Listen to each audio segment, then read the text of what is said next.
Welcome everyone to our Sunday morning program. Thank you all for joining us. We will begin with an opening prayer read by Stephen, followed by a reading read by Jesselyn.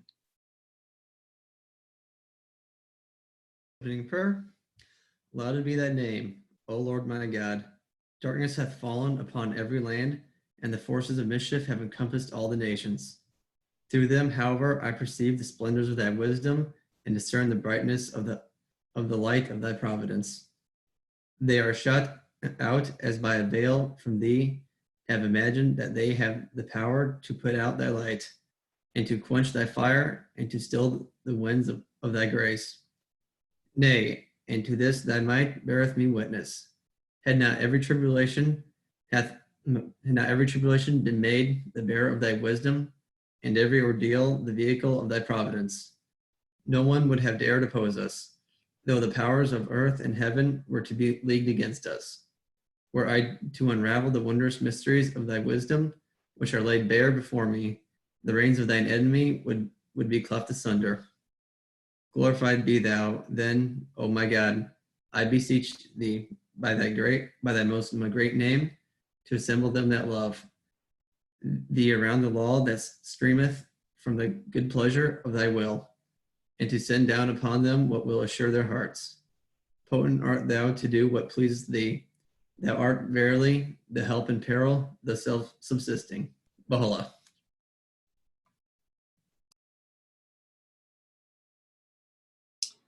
Say, O men, this is a matchless day.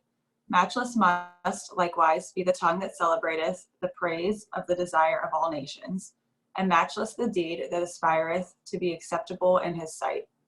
The whole human race hath longed for this day, that perchance it may fulfill that which well beseemeth its station, and is worthy of its destiny.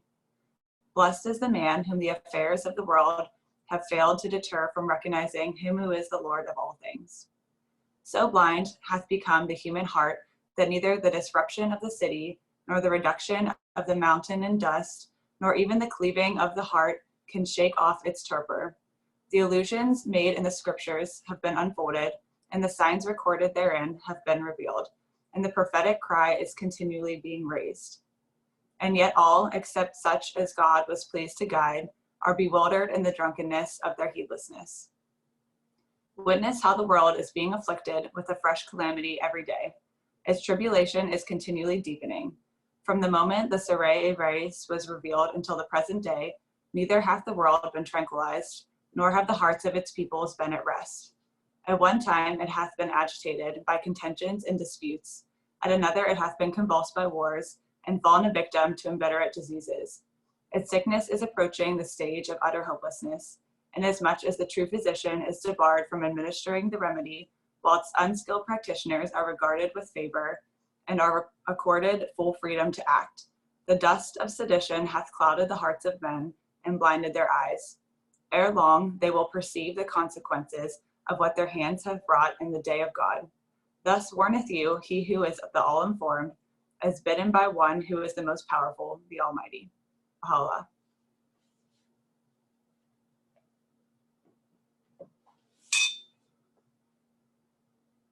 Thank you. So just to run over the procedure for today, we'll start off with our speaker giving her talk. And then afterwards, please save all your questions to be asked after. You can either write them in the chat box, which is on the lower right-hand corner of your screen, or you can press the raise hand button on Zoom, which is, if you press the participants button at the bottom of your screen, then there's a blue hand that you can press, and then I'll go through and call on people and unmute you when it's your turn.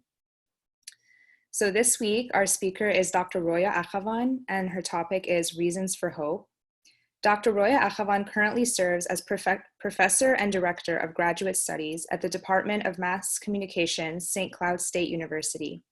Dr. Akhavan's work in the field of mass communication extends into a wide range of related areas, including international affairs and peace studies.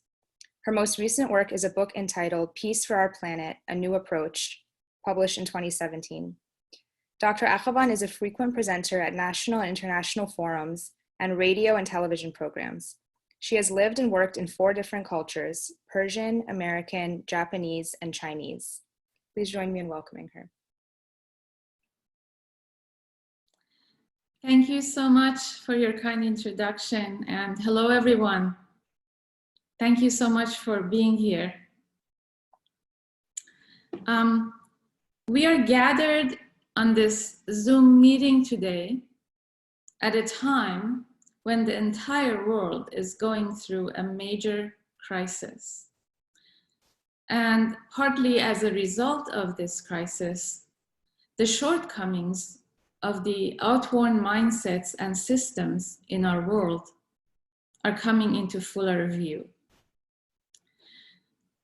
When we look at the world today, in addition to the acute issues related to the current global pandemic, what is most visible to us is a process of destruction and disintegration, reflected in the daily news we hear about violence, racial prejudice, extremist movements, corruption, and many other horrific events. Just watching a few hours of news is enough to create deep concern, sadness, and even hopelessness. In fact, from the point of view of the immediate events around us, we may even get the impression that humanity has made very little progress in the last century toward a more advanced civilization, or that it is moving in the opposite direction. So today I would like to take the next 40 minutes or so, and I'm going to now start sharing my screen here. Let's see. There we go. To examine humanity's progress toward creating a better world. And I will do so from a historical perspective to see whether we can find any reasons to have hope for the future of humanity.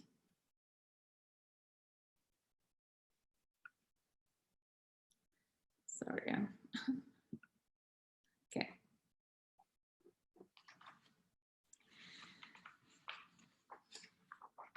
This should leave about 20 minutes for discussion, and I hope that you will make note of your questions for the Q&A period.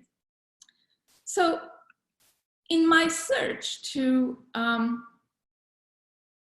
make sense of what has been happening in the world, I was inspired by the writings of Shoghi Effendi, the guardian of the Baha'i Faith and authorized interpreter of the Baha'i teachings, who in the mid-20th century put forth the idea that the world was going through 2 simultaneous processes, one of integration and the other of disintegration.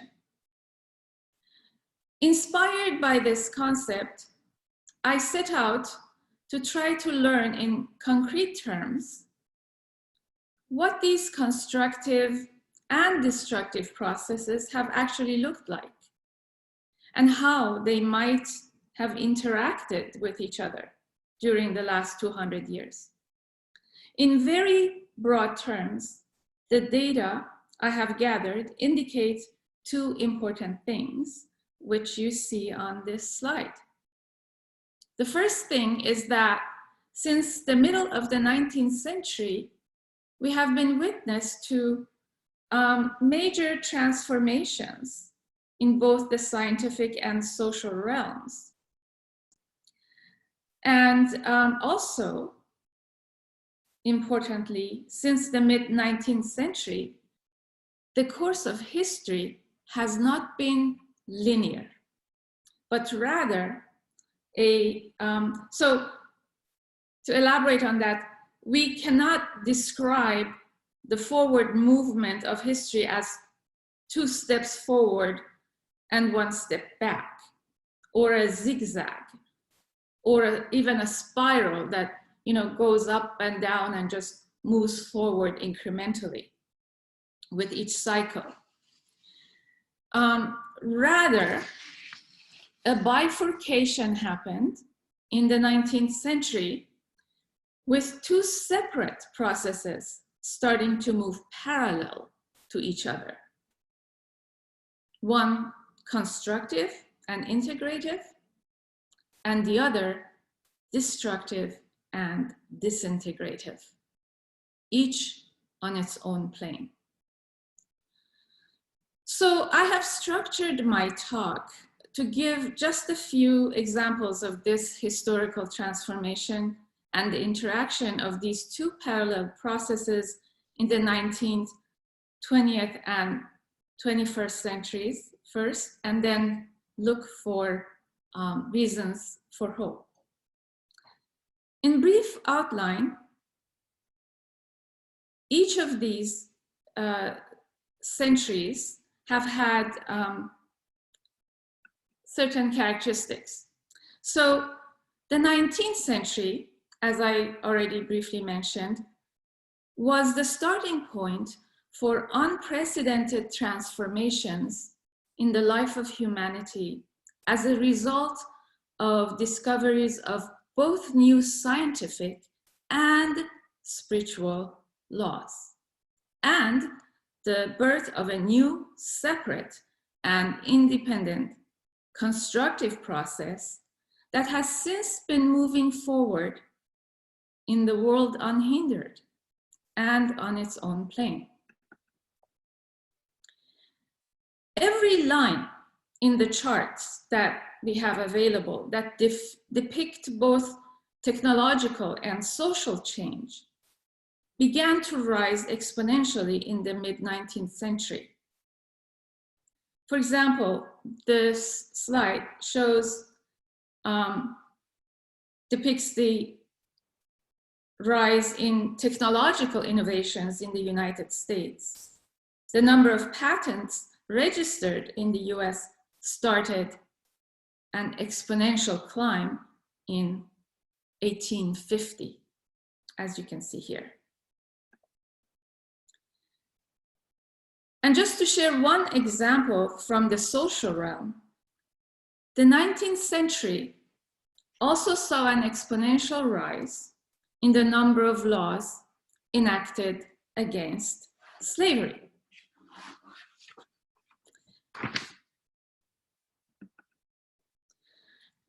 The 20th century was a time when major destructive events, including 2 major world wars, energized the constructive process and led to the birth of regional and international collaborative systems for the first time. In the 21st century in which we live, we have a time when the constructive process and the collective global consciousness it has given birth to have shed a bright light on the hideousness of the destructive and outworn mindsets of the past, some of which we are witnessing very clearly these days, and have challenged and also delegitimized their existence. In response to these outworn mindsets, which include racism, nationalism, religious strife, gender inequality, and economic inequity, those people who have benefited from these mindsets have stood up in a last stand. In other words, what we are witnessing these days is the last flame of a dying fire. It still has the potential to cause great suffering and destruction, but it is nevertheless going through its death pangs.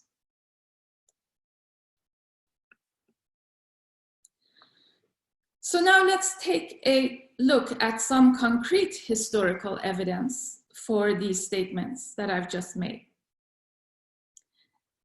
In the 19th century, the world witnessed several major transformations for the first time.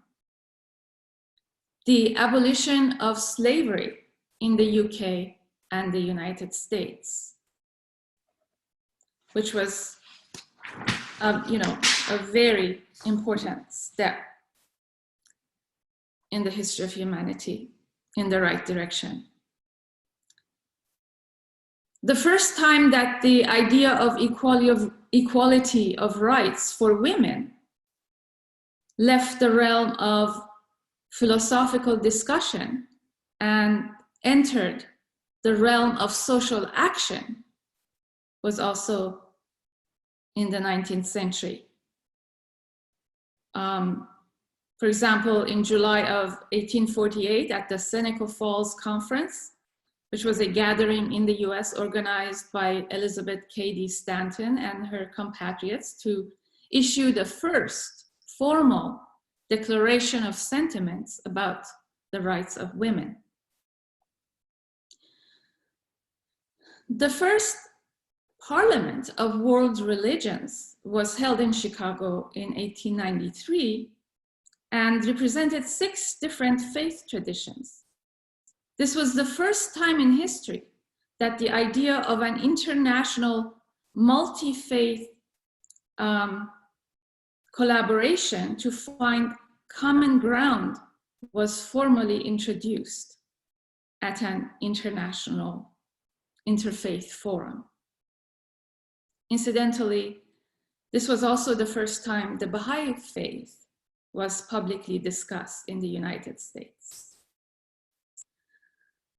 Then in 1899, Tsar Nicholas II of Russia held the first ever gathering of world leaders at The Hague in the Netherlands to propose the establishment of a tribunal for mediation of international disputes.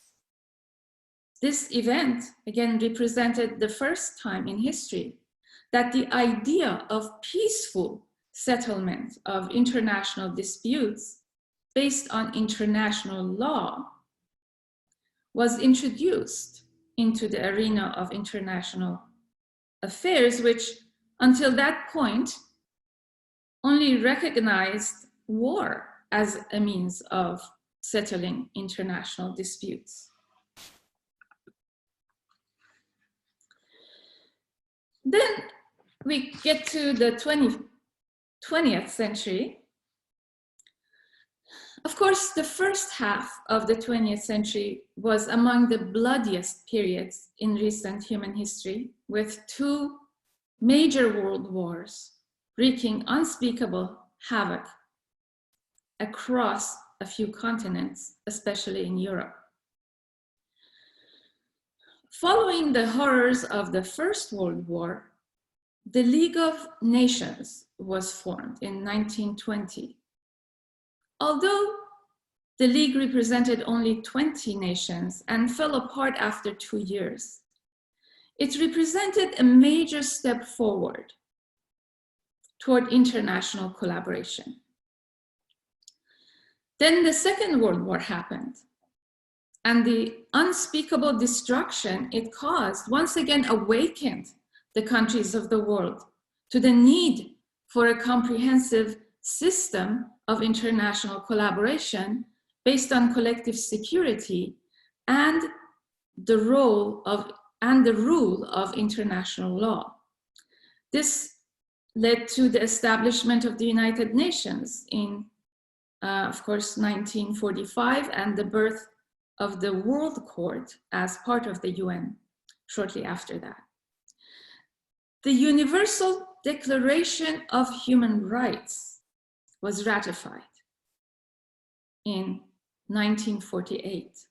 For the first time in human history, respect for the rights and dignity of all people, regardless of race, nationality, or gender, was affirmed in the context of an internationally recognized document.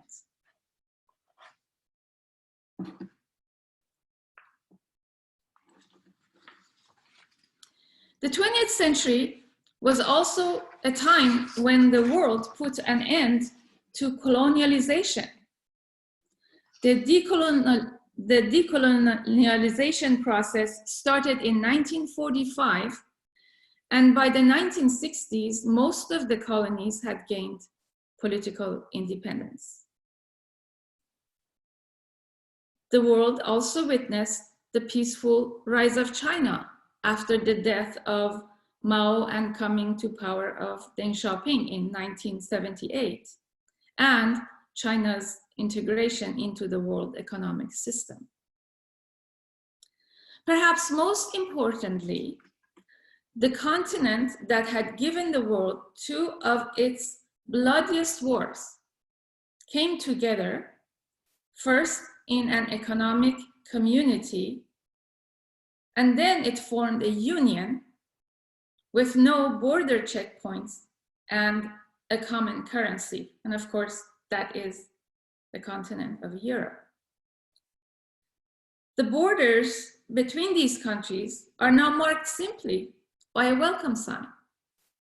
Of course, other regional unions in South America, Asia, and Africa are currently at different stages of moving toward common borders and a common currency. Another important event was the end to apartheid, one of the most egregious forms of institutional racism, which was finally dismantled in South Africa, with the ruling white minority transferring its leadership to the Black majority. The 20th century also saw the fall of the Berlin Wall, the dissolution of the Soviet Union into independent states, and an end to a Cold War that had for decades made the fear of a nuclear conflagration a part of every child and adult's daily life. Finally, the 20th century was also a time of the rise of democratic systems across the globe. The number of democracies went from 26 in 1976 to over 100 by the first years of the 21st century. Now, the last two decades of the 21st century so far have also been marked by the formalization of many new social innovations. Some of the most important of these are, and I'm not going to be able to list all of them, but for example, the Millennium Summit of the United Nations, which was held in September of 2000, representing 189 nations, established specific Millennium Development Goals to be achieved with active participation by all nations. The idea that all countries of the world have a shared responsibility for all of humanity was further codified during the 2016 Humanitarian Summit of the United Nations. Another important milestone has been the rise of the concept of moral capitalism. This concept involves understanding that moral capital in any business is just as important as financial capital. and that stakeholders, namely workers and employees, are just as important as shareholders for the long-term viability of a business. Profit sharing, flex time, and other employee-friendly policies, as well as social responsibility and environmentally sustainable practices, are among some examples of this important new concept. Another major step forward was the empowerment of the World Court and the International Criminal Court, both of which are interestingly headquartered at The Hague in the Netherlands, to enforce international law and prosecute crimes against humanity. And of course, the Parliament of World Religions has continued to grow since its inception in the 19th century.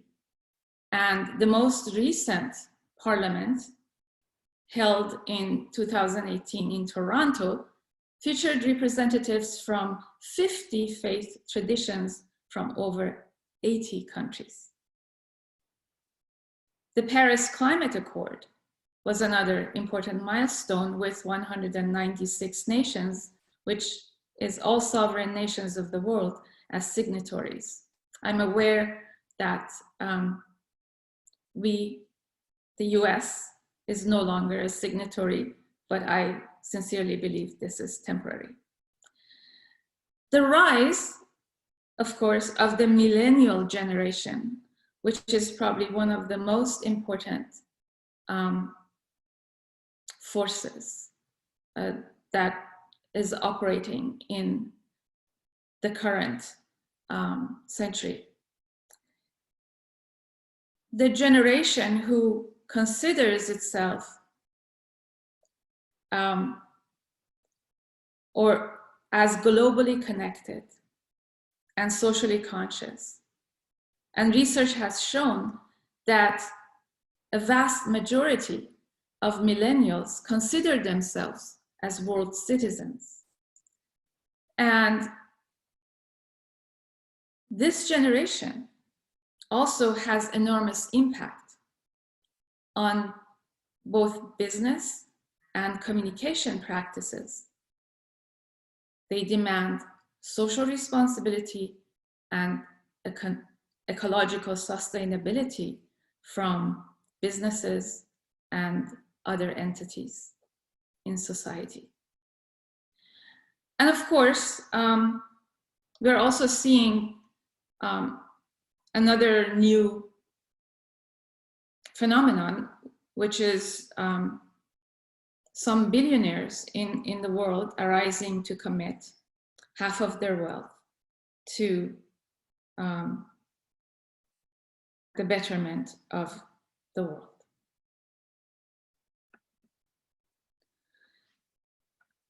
All of these events have been taking place in the context of the constructive process.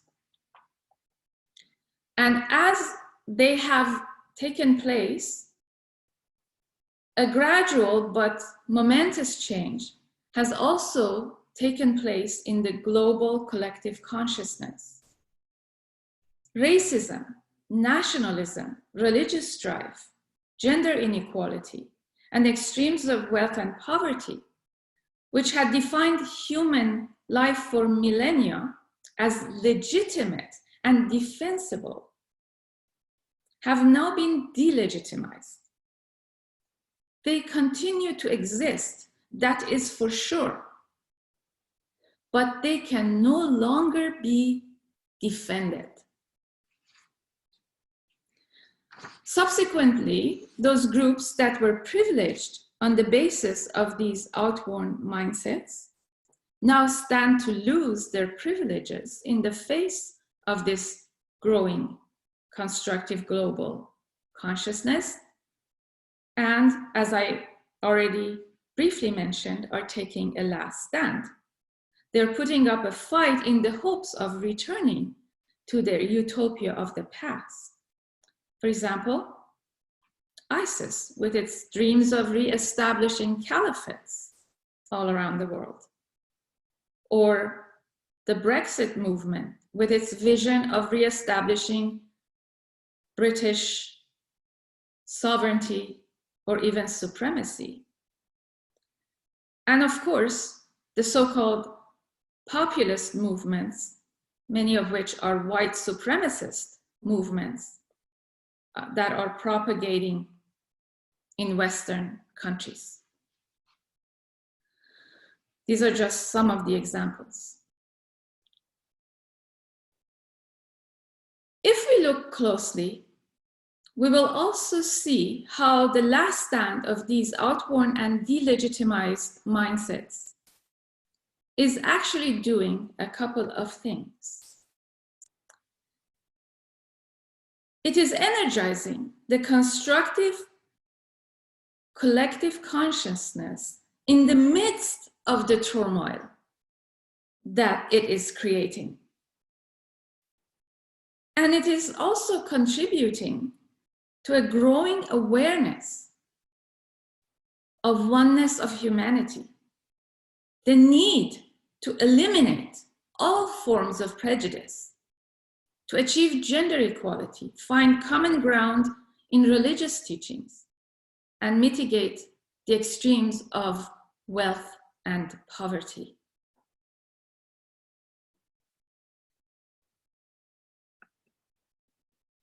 So the question we need to ask ourselves at this juncture is, what is the role that each of us can play in accelerating the constructive process and mitigating the suffering that is being meted out by the crash landing of the destructive mindsets? Obviously, we cannot assist in this constructive process by fighting against anyone or anything. The adversarial model, which continues to be prevalent in so many areas of human behavior, including the partisan political model, is completely outworn and has become a part of the destructive process.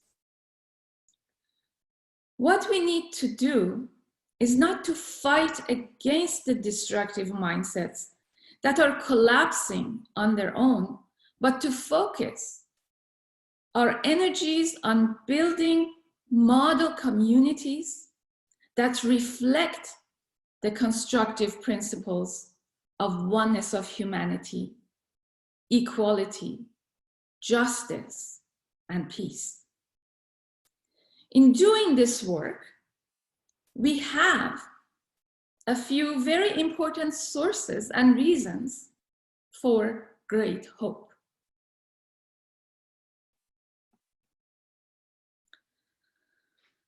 First, the robust forward movement of the constructive process, which has never stopped. This knowledge should be a source of great empowerment and hope for us, because all we really need to do is to start working within the constructive process to accelerate and facilitate it. Another reason for hope is that what we have just gone over is not just a set of data and trends. It also has a powerful explanation behind it, which we must articulate and understand. Because a truly scientific discussion needs both the data on the patterns and trends, as well as a logical explanation that would only be possible if we can pinpoint the cause of these transformative trends. In other words, once we have seen this data, the question becomes, What is the cause of these dramatic shifts and changes? In response to this question, we can put forward the idea that the source of these changes has been the discovery or revelation of new spiritual truths. Just as there are physical laws and formulas that science is always seeking to discover, there are also spiritual laws and formulas. And these spiritual formulas are equally as precise and powerful as the physical laws. For example, when a scientist discovers a physical law, such as magnetism or the power of electricity, or when Einstein discovered that E equals mc squared, all of them discovered a truth that had always existed, but until that moment, we were oblivious to it. This is precisely why these events are called discoveries. Scientific discovery of a cause and effect relationship means taking the veil away from a physical truth that has always existed. Once a physical truth is discovered, it unavoidably spreads throughout the world, and different people are inspired by it and enabled to advance it to the next level, namely to use the scientific discovery to innovate new things that did not exist in the world before.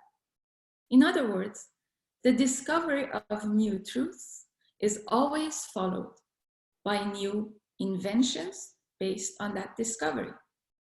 So it was the discoveries of physical truths and the innovations that followed that have been the source of the accelerating processes of technological change that we are all witness to every day.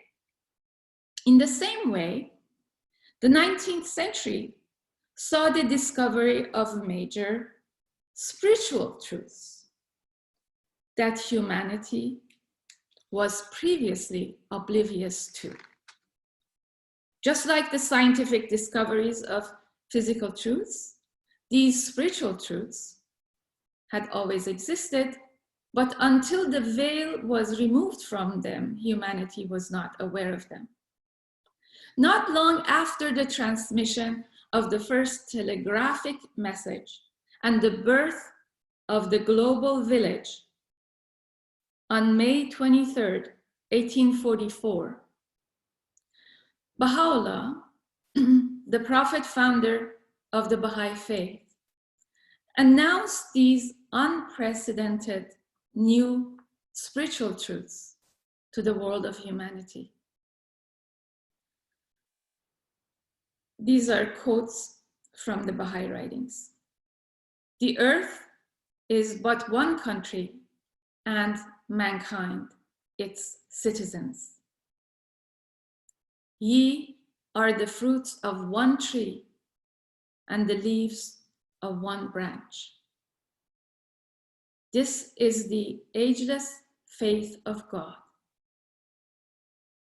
This is the changeless faith of God, eternal in the past, eternal in the future. Women and men have always been and will always be equal in the sight of God. The transformations that began in the 19th century were put into motion by the revelation of these spiritual truths. Just as we cannot reverse the forward movement of the innovations that have followed scientific discoveries, the social innovations and new ideas that now reside in the collective global consciousness cannot be erased or turned back. The constructive process will continue to move forward. Of course, another reason for hope is the ongoing collective efforts of the international Baha'i community and individuals, because we are not we're not starting from scratch. Excuse me.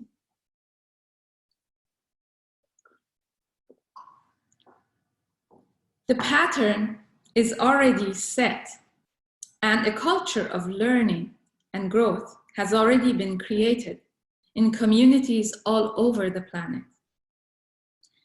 As soon as the faith was established internationally, the Baha'i international community places emphasis on disinterested service to people of all backgrounds in every village, town, and country. A Baha'i NGO joined the UN in 1948 and since then has been one of the UN's most active members. This NGO, which today represents the full diversity of people across the globe with more than 2,200 races and tribes represented, is focused on promoting the universal principles that benefit all of humanity. The same vision of service to all of humanity has propelled the social and economic development projects initiated by Baha'i individuals and organizations across the globe. In addition to these efforts, since about 20 years ago, the Baha'i world has entered a new stage where individual Baha'is around the world are taking systematic action wherever they live to help improve and transform their communities through service. These include offering classes for the children and junior youth of all backgrounds to help them understand their nobility as human beings and to empower them to play their part in service to their community and to humanity. These efforts have been very successful in bringing positive change and transformation to diverse communities around the globe. If you would like to be refreshed by hope, I highly recommend watching some of the in-depth interviews or videos that are available on Baha'i.org website, which document the developments in diverse countries and localities across the world by actually narrating them through the words of the people, these diverse people themselves. I will just share a few quotes from a segment on India. The video shows that the rural community building efforts by the Baha'is in Bihar Sharif in India have been amazingly successful in bringing greater unity and peace to the community. A young man says, "When I was a child, my grandparents told me not to go into the homes of people from other castes or eat with them. So I thought it was true. Then, when I took the Baha'i courses, I began going to friends' houses, eating with them and talking with them." A young mother says, "While raising our son, we decided not to tell him which caste he belongs to, so that he will never have the thought that he is superior or inferior. He will see everyone as equal." Mother of a young woman recently married to a young Baha'i man in a remote village says, "Our daughter, after making her own choice at age 25, asked us for consent and then got married. For her marriage, no dowry was demanded." So the constructive trend has been moving forward in two ways. One is indirect, through what we may call the power of the spirit of the new age that has been released into the world as a result of the discovery of new spiritual truths. And the other is direct, through individual and collective action by people of goodwill, among them Baha'is, to help move that process forward. While the spirit of the age indirectly shapes the collective consciousness of the people across the globe and propels the world forward on the innovative path of constructions, Baha'is are involved in advancing this process by building model communities across the planet. Of course, another reason for hope is the visible and increasing consciousness that I can see every day around myself, and I hope you can see it too, about the fact that the old order is deficient and inadequate. And as a result, there is a growing search for answers among increasing numbers of people in this country and around the world. For example, the question of racial inequality. Open public discussion about issues of institutionalized racism in the US began to bubble to the surface only a few years ago.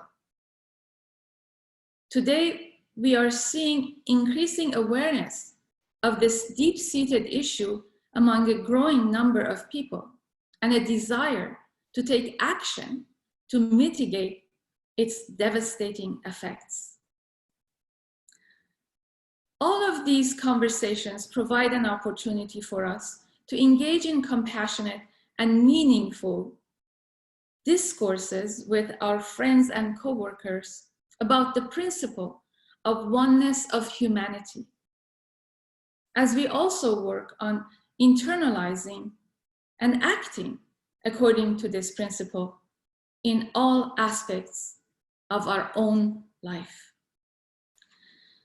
In 1985, which was also declared the International Year of Peace by the United Nations, the House of Justice, the highest elected body of the Baha'i international community, issued a statement on peace entitled "The Promise of World Peace," which was distributed to all world leaders and heads of state, including the then President Reagan and President Gorbachev. Among the key passages of that message, we find this quote: "World peace is not only possible, but inevitable." And then, however, whether peace is to be reached only after unimaginable horrors precipitated by humanity's stubborn clinging to old patterns of behavior, or is to be embraced now by an act of consultative will, is the choice before all who inhabit the earth. Obviously, the best option for humanity would be for the ultimate stage of peace to be realized as an act of collective will and not after unimaginable horrors. And all of us have a role to play as catalysts in the constructive process to mitigate the suffering that is being meted out by the crash landing of the destructive mindsets all around us. Thank you. Thank you so much, Dr. Akhavan, for speaking on how the destructive processes can actually give us hope that more constructive processes can begin. I see we have one hand from Emmanuel, so I'm going to unmute you. Hi. You mentioned that the 20th century witnessed the peaceful rise of China and its integration in the world economic and political system. Unfortunately, in the 21st century, as we see it right now, China is not following, the same path. Almost every week we see acts of wars by China in the South Chinese Sea against Vietnam, the Philippines, Japan. Most recently in November, I understand the Chinese government invited all religions active in China, including the Bahá'í Faith, just to tell them that they had to adapt their writings according to the Communist Party Bible, etc., etc. We know that China does not respect international laws anymore in different aspects of international life, being commercial laws, etc. And you were mentioning that, so many good things also happening in the 21st century. How, in your opinion, because all the good things that you mentioned for the 21st century, basically, they are based on the spiritual evolution of mankind. How, we could have an influence on the Chinese government and the Communist Party there to be more open to spirituality in order for China to be part of that global sharing of responsibility. Right now they don't share, although they are the second economic power in the world, like in an organization like the World Health Organization, a country like the US, they share approximately 20% of the budget of that organization. China, who has right now approximately the same economic power as the US, they share only 2 or 3% of the budget of that organization.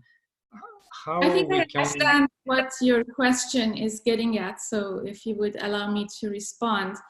Well, how would you see us, the rest of humanity, Yes. act in a way that we can bring spirituality, more spirituality among the Chinese government? I think that will be probably the biggest challenge in the years to come. Yes, thank you so much for your question. I actually personally lived in China for 2.5 years, and I've also studied and written about China and the changes there. And most recently, I presented at the Beijing Forum last year in November of 2019, which was called Harmony of Civilizations. I think it was a changing world and prosperity of humankind. So my response is that, first of all, the constructive process that I have tried to set out is a very macro process. And it is moving forward. But as I said in my talk, there's also a destructive process, right? Disintegrative process that has always been and continues to move parallel to it. This is something that we really need to understand, that these are two parallel and simultaneous processes. So the fact there are so many things, and I don't want to take too much time to get very specific, but based on my knowledge, there are so many things that are moving forward very favorably. For example, in China, which you have brought up, in terms of the people learning about spirituality and there's so much changing of hearts and minds among the people. And so there is tremendous forward movement in the constructive process without getting very specific about it. And we can expect these destructive, quote unquote, events that appear to sort of bring up again the old patterns. I've already referred to some of them. Why should we, expect to see Britain trying so hard to exit the European Union? Of course, I personally believe they will not succeed because it's just like going against the tide of history. But not China, exhibiting some old, not so peaceful behaviors. So I think these are very complex things, and they're not black and white. And again, I will say that we have a state of crisis in the world, which has been created by the so-called last stand, or I have called it a last stand. But I think the Baha'i writings would probably, if we were to search for a term, we would say the death pangs of the old systems. And within those death pangs that are happening in the destructive plane, we can see all sorts of disturbances and all kinds of disappointing events that may lead us to think, as I mentioned again in the beginning of my talk, that we are going backwards, that none of these good things have happened. But that's actually exactly the purpose of my talk, is for us to get away from that kind of thinking, to realize, as Shoghi Effendi has said, that there are actually two simultaneous processes going on in the world, integrative and disintegrative. And we should expect to see both of them. The problem is, because what is happening immediately around us that we see in the news, just like some of the things that you mentioned about China, is that's what we can see with the naked eye. That's what becomes our reality. And that is why it's so important to look at the progression of history and to see that compared to 100 years ago or 200 years ago, how far we have come. Of course, we have a long way to go, but to also see these processes as parallel to each other and expect to see a lot of the disintegrative things and destructive things still happening in the world. What I have tried to do today is to make the constructive process visible, because it is not visible to us. Thank you. We have another question from Ryan in the chat, and he says, what individual actions do you recommend we take to promote racial equality and peace in our daily lives?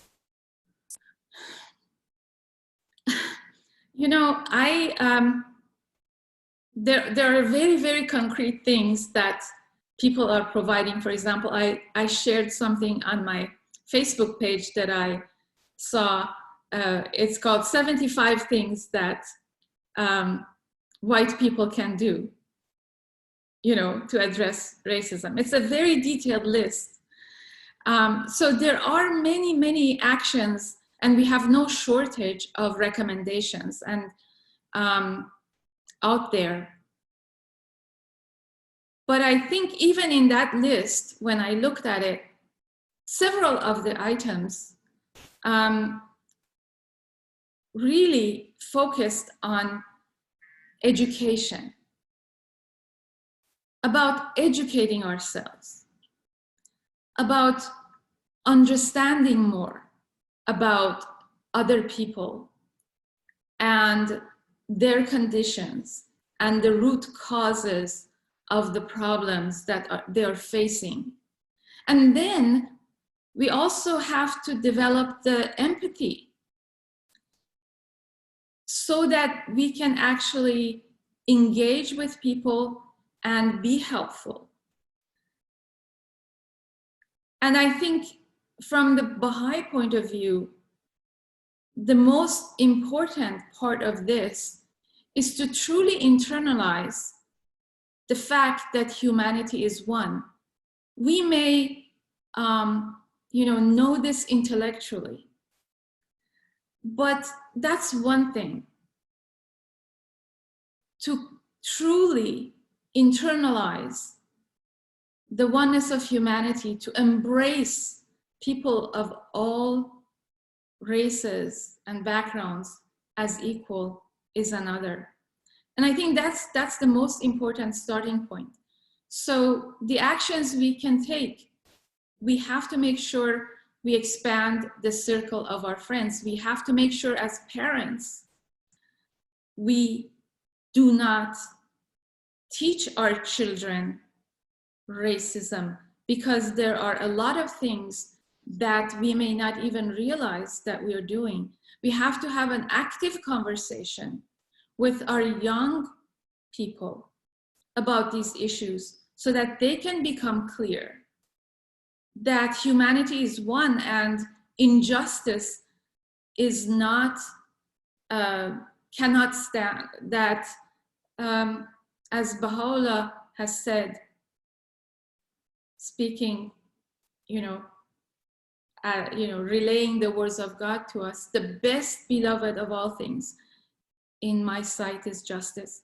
So I could try to list, a few things, and I've already done that, and there's more. But I think we have to develop a sense of urgency, and we have to examine our own thought processes and biases and make sure that we are free of prejudice and we are engaging wholeheartedly with our, let's say, Black brothers and sisters as a family. Thank you. Our next question is from Erwin, who says, do you see a lasting change for the better in the way scientific research will be done without the usual rivalries and competitions because of the current pandemic? I think that is a really great point that you have brought up in this question, because actually, I have been sort of studying and following all of the different what I would say constructive things that are happening as a result of this crisis, right? We have the concept of constructive and destructive processes. We also have the concept of crisis and victory, that crises do tend to bring out sometimes the better angels of our nature. And I think that I see an unprecedented level of recognition, though it is not by any means complete, but it is still unprecedented that many people around the world, including scientists, are recognizing that they are not doing science to compete and get published in some kind of journal, but what they're doing their science for is to serve humanity and to save lives. And I think this is another sign of the growing constructive global collective consciousness we are seeing. Thank you. I don't see any more questions, but I'll pause in case anyone has any last minute questions.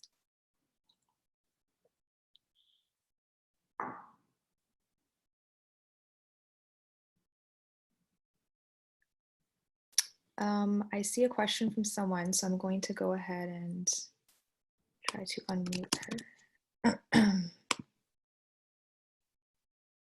Hi, I just wanted to ask the question regarding kind of creating or modeling communities that we would like to see. I just kind of wanted to know what that would look like and how we would get to that point. Thank you. That's a great question.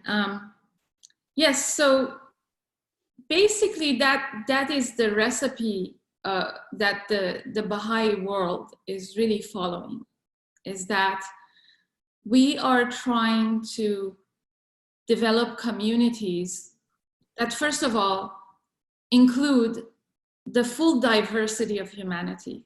And I think we can see, again, success in that. For example, worship, even in the United States, that is supposed to be a melting pot, is something that is done vastly still separately. You know, on Sundays, the whites go to white churches and Black people go to Black churches. Baha'i devotionals need to be representative of the full diversity of humanity or in the community. Baha'i children's classes. Of course, these are Baha'i inspired, they're not necessarily Baha'i, but, the junior youth programs.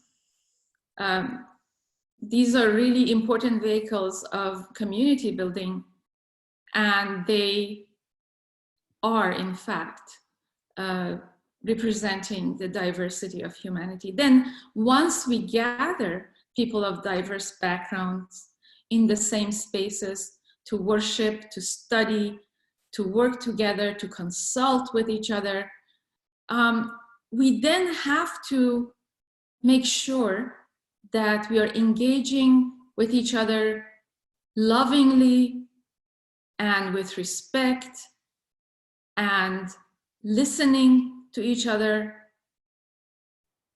and empathizing with each other. So to really bring humanity together in these community spaces and engage in a way that reflects the principle of oneness of humanity and the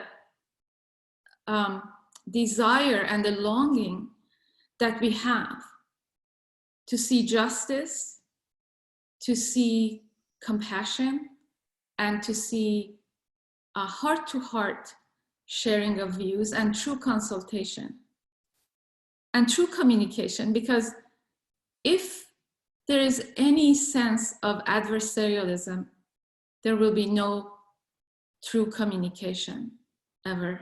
And so these are all the attributes that I see, and I hope I have answered your question.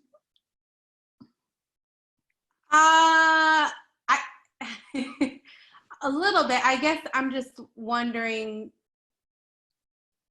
like, not, I guess maybe both individual and societal, like, if we're saying we want to create these spaces, which is great, I'm just wondering what the first steps would be, particularly if someone was not, say, in the Baha'i faith, like, how would you go forward with trying to create these spaces? And then I think my second question was, it's great to discuss inequality, it's great to try to educate others, but my fear is that they just remain conversations. That's what I've noticed tends to happen, is like, yes, we know there's a problem, we know this is wrong, this shouldn't be happening, and then it just stays there, and then no one knows what the next step is to actually take action.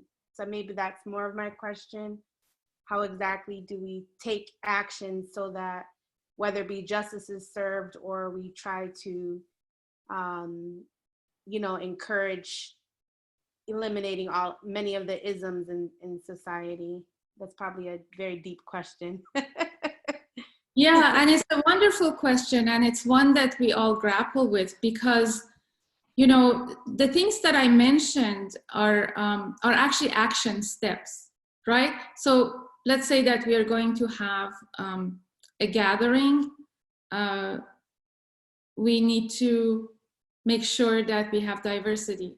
If we, for example, what is going on in, let's say in Minneapolis these days, I have shared some Facebook posts that put the focus on the need for not putting the burden on our Black brothers and sisters to fight for justice, but that we all need to take whatever action we can to help in this process. But, you know, unfortunately, the long-term achievement of this goal is going to remain sort of a very gradual process societally, and we need to acknowledge that, but that does not mean that as individuals we cannot just take the steps that I already talked about in, for example, holding conversations. Let me just give you one example. I'm an educator, and for the last several years, one of the action steps that I've taken as an educator is I require anti-racism workshop from every student in my classes, regardless of what the topic is. They have to attend the 4.5-hour anti-racism workshop that's offered at our university. I constantly speak about the importance of justice. I teach some ethics classes also, and focus on racial justice and how we can dismantle the stereotyping that we often see, for example, in media images, and in our own conversations and in our own perceptions. So I think the action steps are, regardless of what we're doing, whether we're an educator, whether we're you know, a mom, a father, you know, we work in whatever environment, that our actions and our conversations really embrace this. So the fact that just saying, oh yeah, things need to change, well, that attitude obviously is not going to change things. And I share your frustration, because believe me, I am engaged in this work, and I see the slow progress that we are making. But at the same time, I in collaboration with the Persian Baha'i Media Services a couple years ago, I worked on a 15-minute video called The Struggle for Justice. And you can find that on YouTube, where, you know, we look at the forward progress that has been made, as well as how far we have to go. And so sitting here, looking at what is happening, we have to keep in mind that truly things are not going backwards, they're just getting more exposed. And there are people, they're giving people more opportunities to engage in these discussions and truly understand what the issues are. And as someone who has been really sensitive to this issue and trying to make change, I see progress in the midst of all of the horrific things. So this is an attempt to really address something that I know, with all of the emotions that we have, is difficult to address, but I hope that gives a little bit of an answer to your question. Thank you. Thank you. We have a few more hands. The first is from, I believe, Mercedes, so I'm going to unmute you. Thank you so much. I just wanted to share a couple of points very briefly with Kashima. I think, and also, of course, with all of us. In my experience, the first thing for us as white individuals, non-color individuals, we need to listen to this community. We need to listen, because I learned with all my best intentions and everything that I thought I knew from the Baha'i teachings, when I open my mouth thinking I'm working in favor or defending and walking the path of justice in this issue, I misspoke. I said things that was hurtful to my Black brother and sisters. So even the verbs or words we're using may be hurtful, offensive, and totally wrong. So I learned that I should listen and learn the language that is healing and defending, and the way that exhibits not my white privilege, basically. And the second thing I learned was to use my white privilege to defend and support the colored brothers and sisters. The things that they cannot do because of all the discriminations and prejudices, and I can do, I should use that privilege. I should use my white privilege for the benefit of bringing everyone together. So these are two things that I learned, and I thought that I could share with everyone.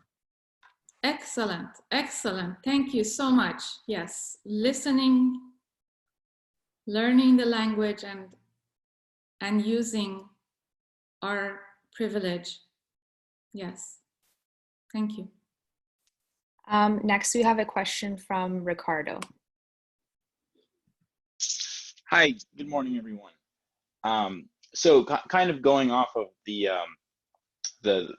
topic here, I kind of wanted to get a little bit more information, at least on some kind of perspective on like the fallout of, let's say, in the George Floyd, or specifically in the George Floyd incident, in that, at least the way I feel like it's definitely clear that, again, it's upsetting that once again another person of color is mistreated or targeted by law enforcement, and I think for the most part everyone kind of is rallying around that, coming together on that, and agrees that it was, what happened is wrong.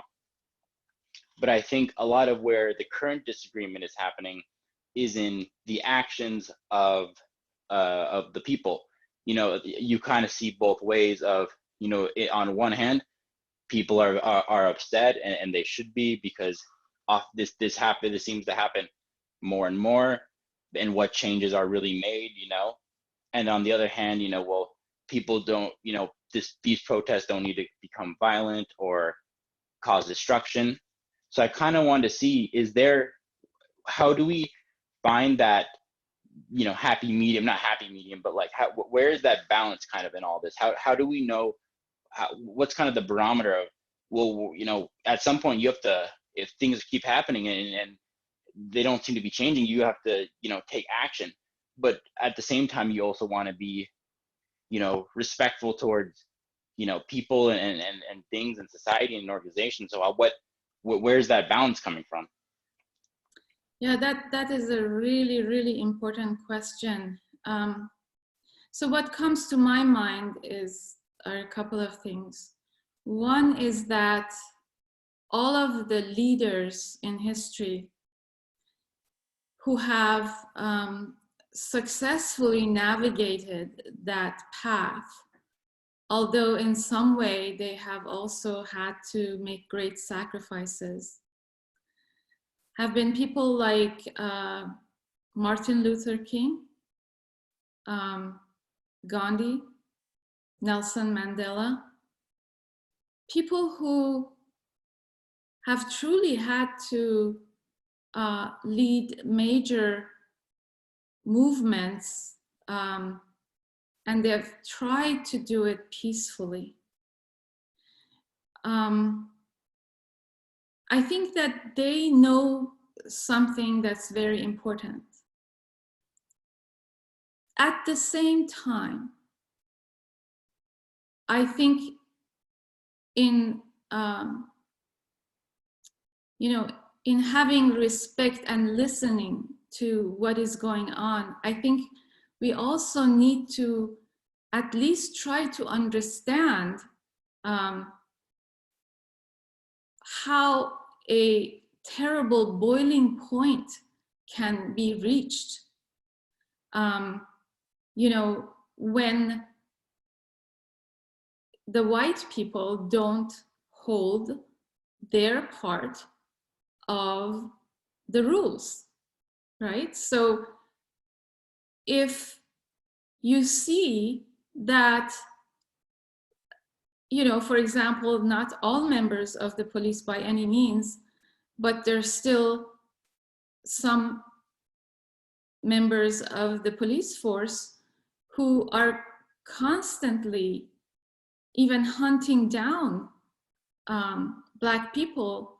And, in the case that we saw, someone puts their knee on the neck of a handcuffed, unarmed Black man for 8-9 minutes. How can we expect restraint from the oppressed community? The fact that there is in fact a lot of restraint, and I actually shared some pictures of the peaceful, beautiful, peaceful protest yesterday in Minneapolis, where there was a circle of drummers and dancers, and thousands of people were just sitting together, and they were from all races and backgrounds, white, Black, and Native American, Asian, all races. And that really is the majority, of course, of the people who are trying to raise their voices and show their longing for justice. But then you have a very small percentage of people who are not able to be restrained anymore because of the extreme oppression that they have been experiencing. So, to summarize, the success of any movement does depend on it being able to remain peaceful. Because, you cannot have an eye for an eye. I think it was Gandhi who said an eye for an eye makes the whole world blind. But at the same time, we must understand why this is happening. Do not condone it, but understand it. And make sure that we change the system so that it is not this oppressive. I hope that gives an answer to your question.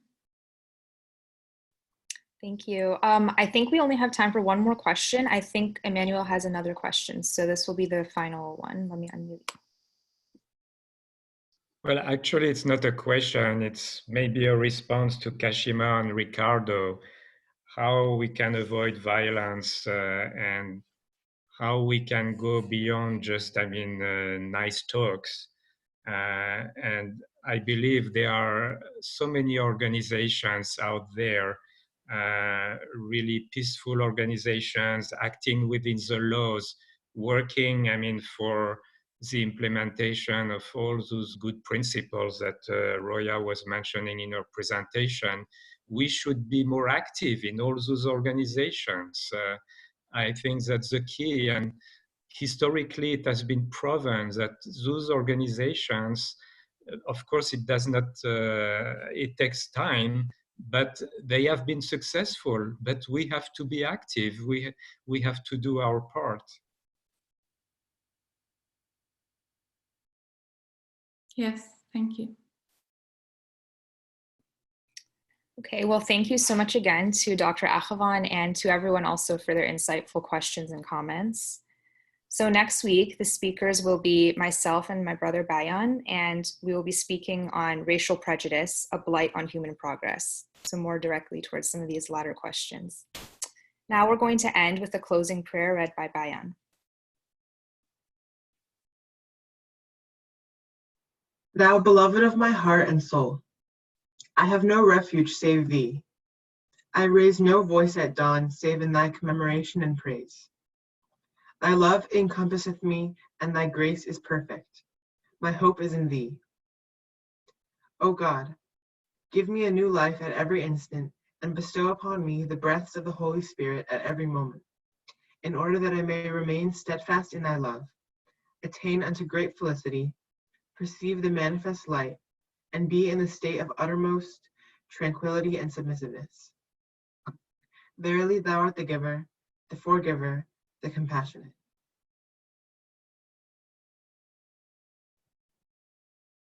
Thanks everyone again for coming, and we will see you next week.